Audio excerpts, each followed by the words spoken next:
I'm Jill Dougherty, Distinguished Fellow at the Wilson Center. I'm hoping that my knowledge and experience can help people understand the region that I'm interested in, which is Russia, the former Soviet Union, and Eastern Central Europe. I went recently, very recently, to the Baltics, to Central and Eastern Europe. I actually was taken up to the border. This is the border between Europe and Russia. And I was struck very much by how militarized the border had become. During the Cold War, we had what was called the Iron Curtain. And that was constructed by the Soviet Union essentially to keep their own people in from getting to the West. And now there is something that I would call actually the Steel Curtain. And it's literally steel fences erected by NATO countries to keep the Russians out. Sometimes it's because there is fear that there actually would be an invasion by Russia. Sometimes it's fear that there might be, let's say, a gray zone hybrid attack. A good example is the weaponization of migrants, which I saw along the border.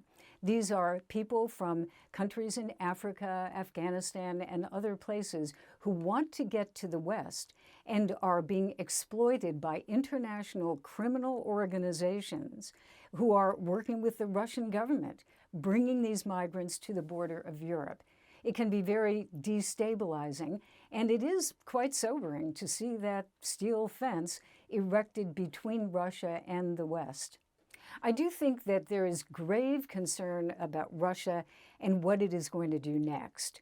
I mean, the attempt by the Trump administration right now to end the war may lead to the end of the war, but some people in Europe feel that even if the fighting ends, Russia will still try to undermine the West.